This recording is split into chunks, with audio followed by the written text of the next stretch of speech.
Assalamualaikum warahmatullahi wabarakatuh. Saya Dora Devita, NIM 212310004,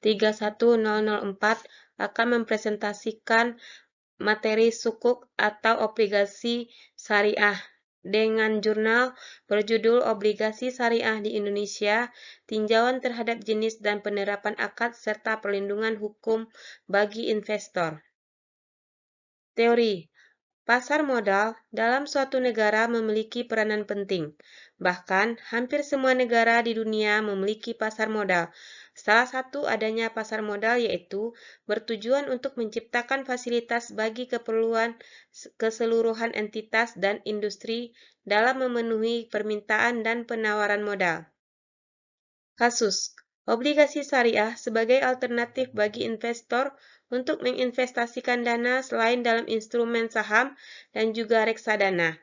Namun, patut untuk diperhatikan bahwa bagaimana pengaturan hukum terkait legitimasi obligasi syariah tersebut, serta jenis akad yang dipergunakan dan bagaimana penerapan serta yang paling esensial adalah bagaimana perlindungan hukum bagi investor yang telah memilih obligasi syariah sebagai alternatif dalam berinvestasi. Penelitian ini termasuk dalam penelitian normatif yang merujuk kepada peraturan perundangan dan juga literatur terkait. Objek penelitian. Penelitian mengenai obligasi telah banyak dilakukan, akan tetapi tidak ada satupun yang berfokus untuk meneliti obligasi syariah di Indonesia, baik dari sisi tinjauan terhadap jenis dan penerapan akad maupun dari segi perlindungan hukum bagi investor. Kebanyakan pada penelitian tersebut lebih mengarah kepada obligasi syariah di Indonesia serta terkait transaksi dan perkembangannya.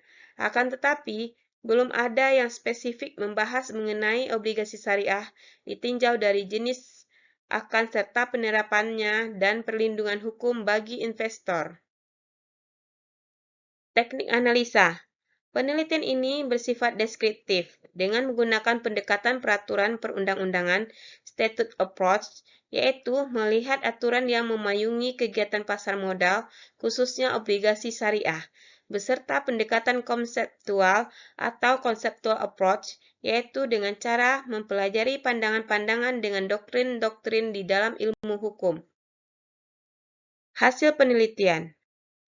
Pengaturan mengenai prinsip-prinsip syariah pada obligasi syariah sudah diatur secara lengkap pada peraturan perundang-undangan di Indonesia, meliputi Undang-Undang Nomor 8 Tahun 1995 tentang pasar modal, peraturan-peraturan yang dikeluarkan oleh lembaga terkait, serta fatwa DSN MUI yang mengatur lebih lanjut terkait prinsip dalam obligasi syariah, proses penerbitan, akad-akad dalam obligasi syariah. 2. Perlindungan terhadap investor perlu dikedepankan dengan menerapkan prinsip keterbukaan sebagaimana tertuang dalam pasal 1 butir 7 dan 25 Undang-Undang 8 Tahun 1995. Demikianlah presentasi saya saat ini. Wabillahi taufiq wal hidayah. Wassalamualaikum warahmatullahi wabarakatuh.